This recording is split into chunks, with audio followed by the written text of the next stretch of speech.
Hello, this is Mr. Evans, and we're going to do a quick lesson here on how to use Google Sheets to record our data from our spinning top activity. So first thing you want to do is log into your laptop and go to Google. This is just the google.com landing page. I believe you can hit the plus sign in your Google Chrome and it will pretty much bring you to this page. What you want to make sure you have is your Google account logged in here at the top right hand corner, and then you want this section called Google Apps to be visible, and we're going to go ahead and activate that by clicking on Google Apps, and we're going to go to Sheets. So click on Sheets. Once you go here, you obviously aren't going to have the same thing that I have here with the recent spreadsheets, but you should have this section up here, and everyone should have where it says blank spreadsheet. Go ahead and click that colorful plus sign and we can get started. This is called a spreadsheet. You've seen many spreadsheets probably throughout your life. I use them every day as a teacher for attendance, for grades. You might see them if you were working on like a bank statement, or you're trying to keep track of how much money was made after selling or buying different things. Calendars are spreadsheets.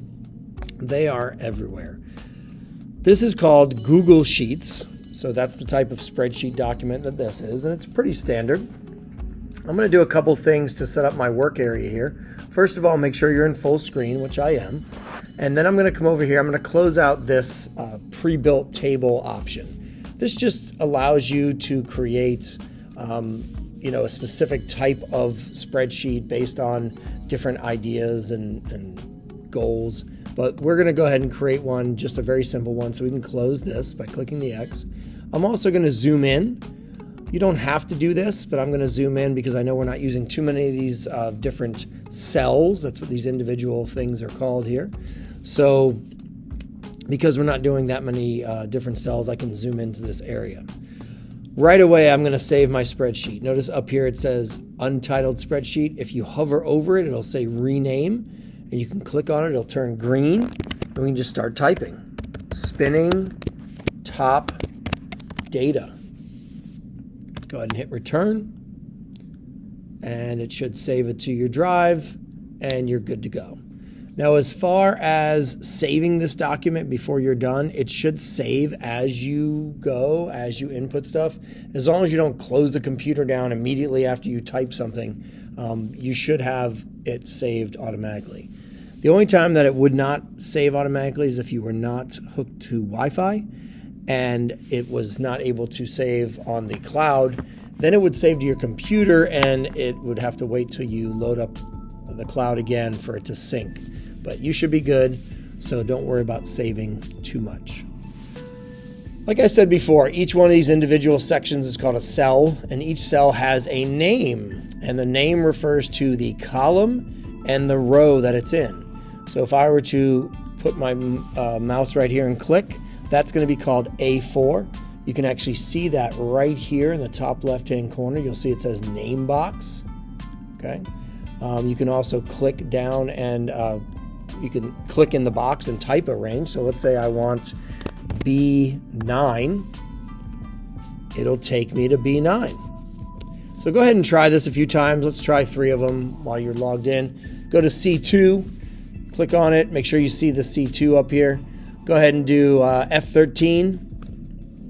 And let's go ahead and type one in. Let's type in D6. Hit return, and there you go. Just a little practice so you understand how to get to each cell, and that each cell has a name with the column, which is the letters, and then row, which is the numbers. This little thing right here in the corner, these words, this is just giving you some different tools that you can use. We're not going to use any of these tools, but it is giving you some ideas of things you could do in your spreadsheet. We're going to do simple typing in ours, so just click on A1, type in top design.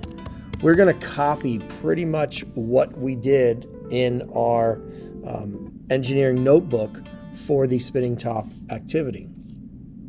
Underneath that, I'll go ahead and write design 1, design 2, design 3, and then go ahead and keep going. Put as many designs as you have completed experiments for.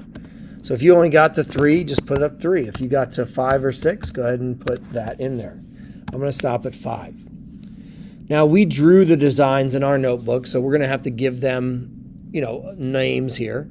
I will show you a little trick at the end on how you can get your top in here, but this is going to be what we're going to write for now. Design 1, design 2, design 3, design 4, design 5. All right, let's go across the top, which are called the columns now. I'm going to go to the columns, and we're going to write trial 1. And in parentheses, I'm going to put SEC because that's in seconds. Trial 2. There's that SEC. And by the way, I probably should tell you, I'm hitting the tab key to go from one cell to the other across. So that's kind of a cool little trick if you don't want to have to click your mouse every single time. And then trial 3, SEC. There we go. So we were supposed to do 3 trials. If you did more, you can add more trial columns if you would like. But for this activity, we're going to stop it at trial 3. And then the last column, I'm going to write average. Of course, you want to spell it correctly. And I'm going to put in parentheses mean. You want to know both of those terms. Those are both good terms when doing this kind of data collecting. It's called statistics. And sometimes, you'll see average in there, and sometimes you'll see mean. So you just want to know both of those words mean the same thing. Let's go to our trial 1, and this is where you want to input your data from your personal activity. So if you don't have data, you're welcome to use some of my data here, but I'd prefer you put in your own data at this point.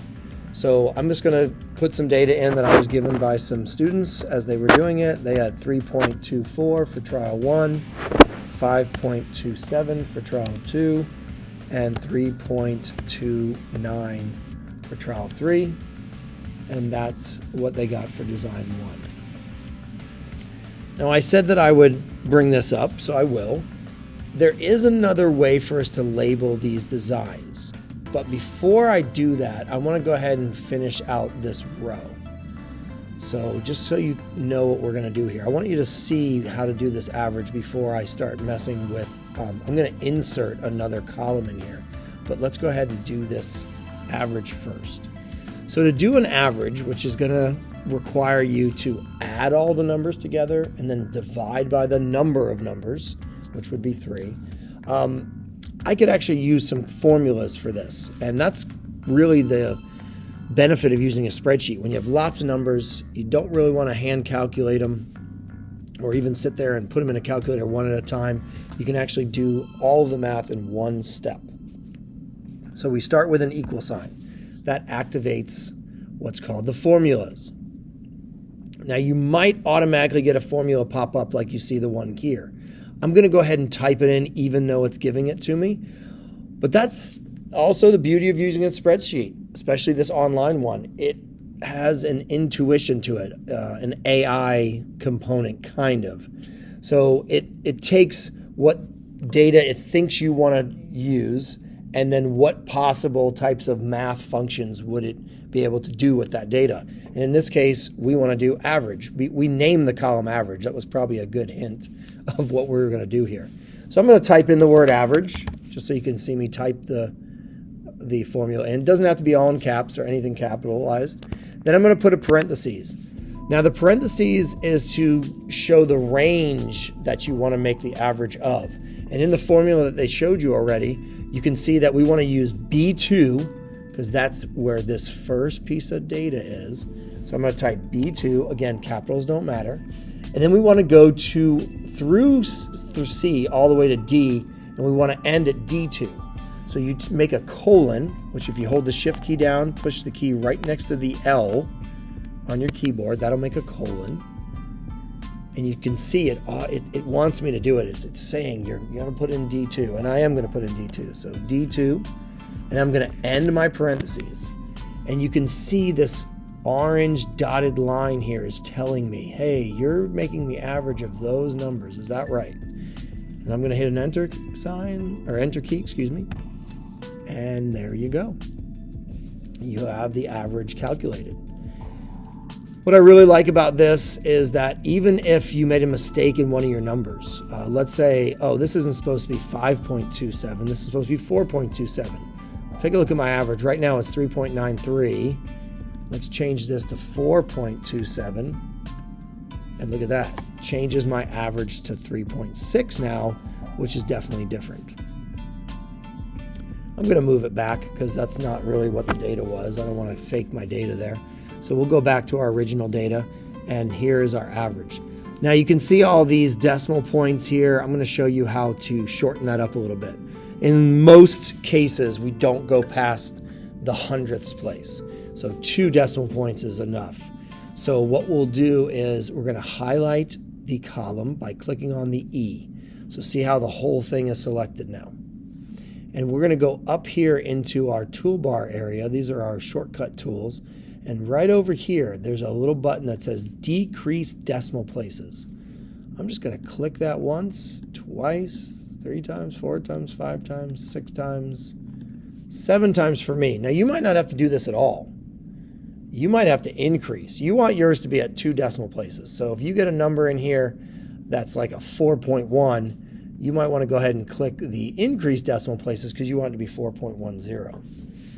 So that's how you can change the decimal places for your formulas. All right, that's pretty much the whole lesson here. What I'd like to see you do is put in some more data. I have another one I'll put in. So 14.6 is this one for design 2, and then 10.3, and then 8.92.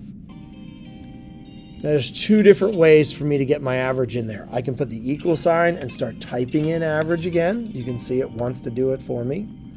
Or, watch this, you can actually copy a formula down onto this. That's one of the fastest ways to do this because you could copy it all the way down if you wanted to.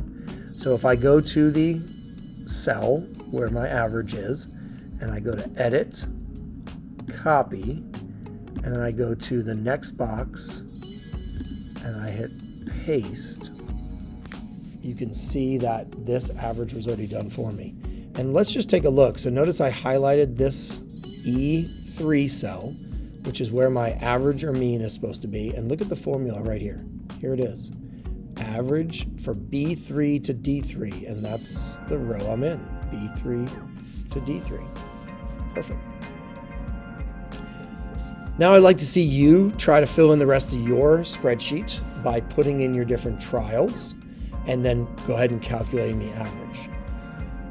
And that's really the whole lesson. There's one little thing I did tell you. I said that I would show you another way to demonstrate these designs, so I will do that. This is actually brand new to Sheets. You couldn't do this before. So I want to go ahead and click on the A column, and then there's a little arrow that pops up right here. So click on the A column, and that little arrow is there, and I'm going to insert a column to the right. Insert a column to the right. So look at the column here. It used to say B2 to E2. Now it says C2 to E2. So it automatically shifted things over for us. When you insert columns like this, it kind of recognizes that you probably don't want it to interfere with your data just yet. So it shifts all the data over. And it did the same thing here. Instead of B3 to E3, it did C3 to E3. So it just moved stuff over. All right, in this, I'm going to type in photo. And then, like I said, this is fairly new. Now, you have to get the photos on your computer somewhere. So I already did that.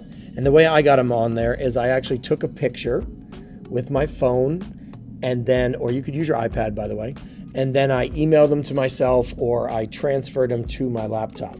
So that's how I got them here. And then I downloaded them into the downloads folder. So watch this. I'm going to go to Insert,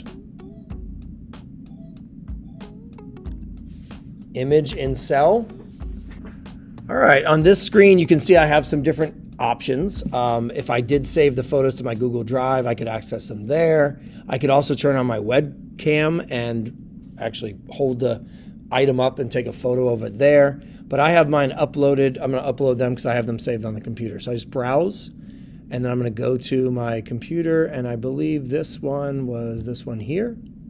Oh, nope, not that one. Sorry, wrong one. It was this one here. So let's open this up. And you can see the photo in there.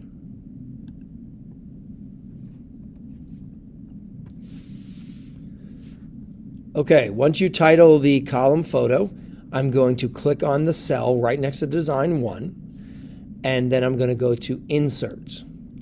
Insert image, and we want to insert the image in the cell. That's very important. Insert the image in the cell, and then we're going to just choose upload. I mean, there's other options here. If you had something saved in your Google Drive, or you want to turn on your webcam to take a picture of it right away, but I have it already downloaded, so I'm just going to upload it. So I'm going to click on browse, and then let's click on this one. That's the one that it represents. So it'll bring it into my spreadsheet. And there it is. Now it's very small, so hard to see. But what I can do is if I drag in between my two rows, so see I'm in between row 2 and 3, and I drag that down, it'll then make the image bigger. So I can actually see my photo. I can also center the photo. There's lots of other things I could show you about using the spreadsheet. But there you go. So that is how you could actually keep track. So as you're doing any more tests, or as you're creating your spreadsheet, it'll be a good idea to have photographs from your iPad of these different parts. You could save them to your Google Drive and then insert them into your Google Sheets. So kind of a neat little bonus for this Google Sheets software. And that's it. Good luck. Go ahead and finish yours up. Just to have this data. Now we're going to do more with this when we're done. This was just step 1. So take your time, put your data in here, and then again it just saves automatically, so you can go ahead and close Chrome and shut down your computer. And good luck.